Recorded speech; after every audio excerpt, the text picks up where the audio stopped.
Rob Casper from the Library of Congress. We are thrilled to have you here for this live Q&A session. Uh, I've let the audience know that your book is Haben, the Deaf-Blind Woman Who Conquered Harvard Law, and that they can find your presentation on the Understanding Our World stage. But for now, let's jump into some questions. Maybe you could start by just talking a bit about writing this book.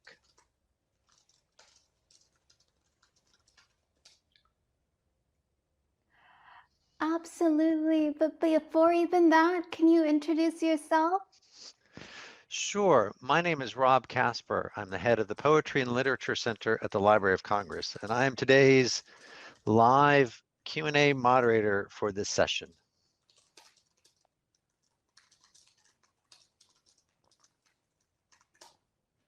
Good to meet you, Rob. So I just signed on, and it's helpful to know who I'm talking to. As people probably know, I'm deaf-blind, so I'm not seeing you on the screen, and I'm also not hearing your voice. I have an assistant who's typing what you're saying.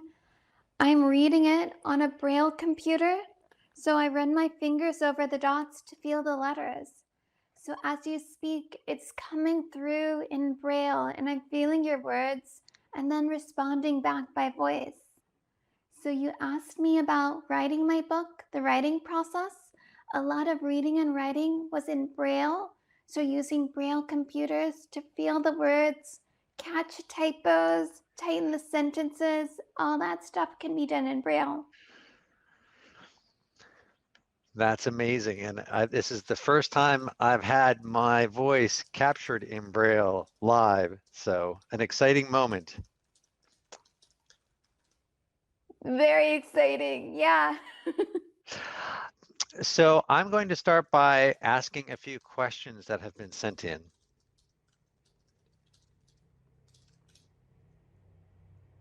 Go Jan for it. writes a congratulations to you and asks, how many resource people did you have as you completed your course of study at Harvard Law School? And are any of those same individuals with you now?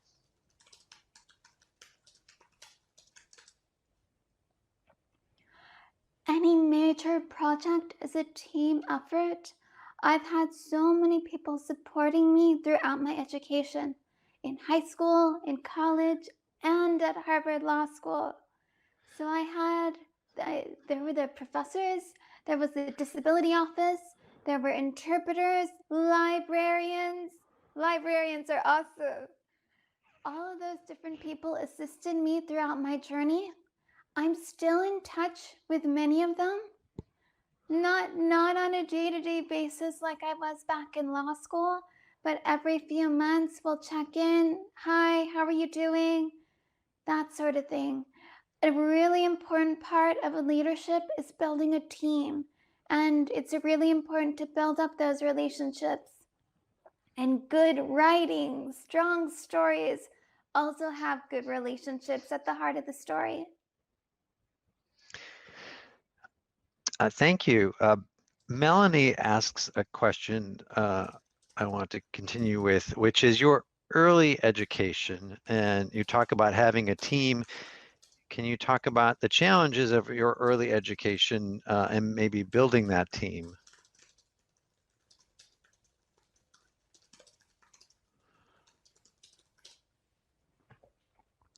So those are skills I developed later in life. When I was a kid, I didn't really know how to form relationships. Making friends felt impossible. Part of the reason it felt impossible is because a lot of the kids around me at that time were interested in appearing cool and normal, which means hiding all the parts of yourselves that are different. And as a disabled woman, deaf and blind, it was really hard to not stand out. So early on, it was really difficult to make friends and get access to school. Slowly over time, I gained more access. And these stories are in my book. For example, there's a story where I was failing classes in middle school because the instructor, was writing on the board the homework assignments and I couldn't see it. Sometimes he'd read the assignments out loud and I wouldn't hear it. And over the weeks, I was just falling behind in my courses and I had no idea because I didn't see it and I didn't hear it. So I assumed there was no homework. Then one day, the teacher pulled me aside and we had a discussion. And they realized that I was not gaining access to the assignments. The responsibility fell on me to do the extra work, find the teacher at the end of each class, which was hard because I couldn't hear or see where he was in the room. So I'd go to his desk and wait for him to come back to his desk. And then I'd ask him, "Where's the homework?" It was really stressful and exhausting and a bit scary at that age, anyways. But over time, I got better at advocating for myself, and it became less scary to advocate for myself. Wow, that's an amazing story. And it leads me to a question by Lisa, which is how can we improve the experience of individuals in our workplaces and in our schools who require assistance beyond just the assistance itself? How do we get to the place where everyone feels empowered to advocate for themselves?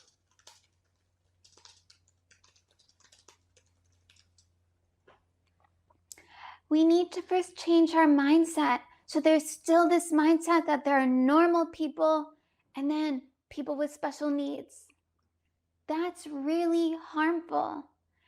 You know, chairs and desks at the office, those are accommodations. They are accommodations for people who don't already have their own chairs, like wheelchair users, or people who sit and flip through papers or use a sitting desk rather than a standing desk. So, all the furniture we already have in our offices and our schools, those are also accommodations for certain types of people. So, instead of dividing up the world into disabled and non disabled, let's recognize that every single one of us has needs. And an inclusive workplace or an inclusive school strives to meet the needs of everyone in the community rather than labeling some needs as special and others as normal, because that kind of labeling is not productive. As a follow-up to that great answer, I have a question about organizations or partnerships that have been helpful in doing work to make improvements and increasing accessibility, especially in libraries, but maybe in a broader cultural sense too, the recommendations you would have.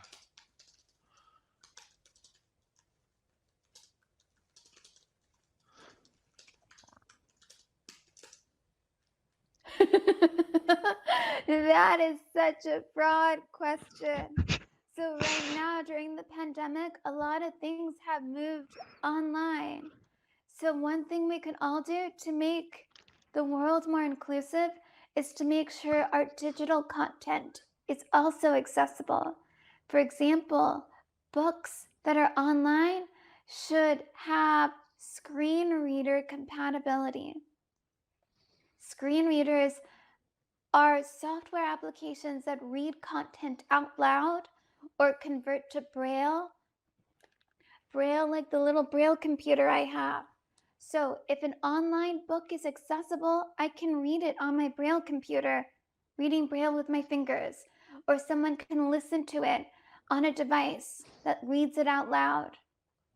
In my book, there's actually a whole chapter about a lawsuit where I represented blind readers who wanted to access books.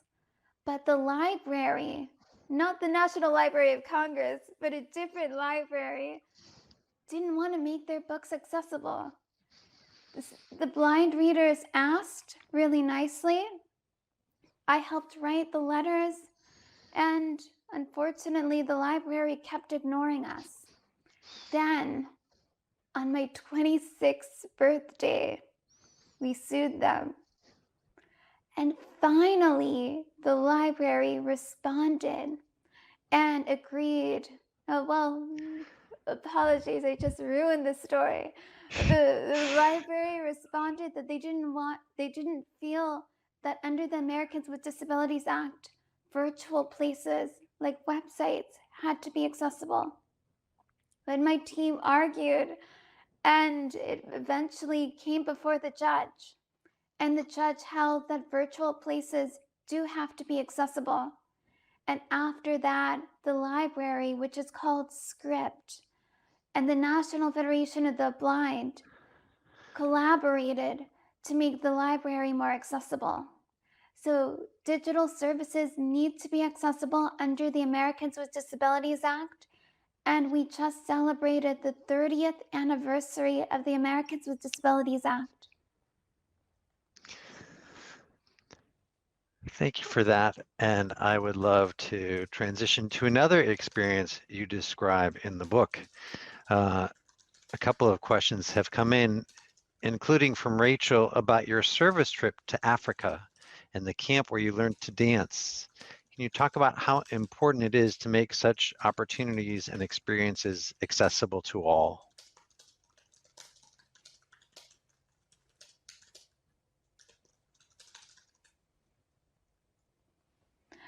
So, dancing, when I was growing up, I was taken out of a lot of physical education courses because teachers would think, oh, she's blind. She can't do this. She can't do that. But then one summer, I went to a camp for the blind in Napa, California. And at this camp, they had all kinds of activities. They had blind archery, they had football, theater, horseback riding, and one of the activities was dancing. There was a blind dance instructor who taught me there are many different ways to engage with music. You can engage visually if you're sighted. So deaf people who can see the other dancers and see the instructor. A blind person who can hear the music and respond and engage to the music. As a deaf blind dancer, I do partner dances, and I can feel the beat through the hands and shoulders of the people I dance with. I'm not dancing at the moment due to the pandemic, but before the pandemic, I used to go dancing about once a week. Swing, salsa, other partner dances. It's a beautiful way to connect, express joy, and get exercise. I have another question to ask you from Roberta about advice. Do you have good pieces of advice you have gotten, and from whom, that helped you both in your career and in the writing of the book?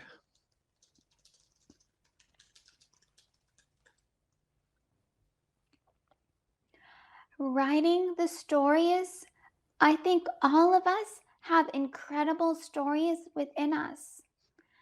And the way I framed my stories and the entirety of my book is by asking myself, what lessons do I have to teach people? What can I learn from this, and what can other people learn from this? Very few people know about ableism. Ableism is the widespread assumption that disabled people are inferior to non-disabled people. It's so widespread, a lot of people just assume it's true and don't even recognize that it's a myth. Disabled people are a very diverse group, incredibly diverse. And alternative ways of doing things are equal in value to mainstream ways of doing things. So many sighted people think you have to see something to believe it, to know it, to understand it. And then the flip side of that is a lot of sighted people think if you can't see it, you can't know it, which is not true. There are so many talented blind people contributing to society, sparking innovation. Many of those stories are hidden, but more books, more stories are getting them out there. So throughout my book, I'd ask myself, what can I teach people? How can I help people smile, laugh, and learn something? So that's what I did with my book. And it also teaches people to recognize ableism and build up the inspiration to remove ableism and be advocates in our community. Well, thank you so much for this wonderful live Q&A session. Sorry it was a bit truncated, but it's wonderful to have you here at the start of the National Book Festival.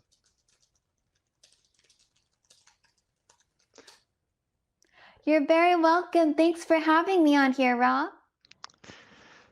It's our pleasure. We've been speaking with Haben Girma, whose new book is Haben, the Deaf Blind Woman Who Conquered Harvard Law. You can find her presentation on the Understanding Our World stage of the National Book Festival at nationalbookfestival.com. Thanks to all of you who waited with us until we could get our tech issues fixed. We hope you explore Haben's program and the many others on the website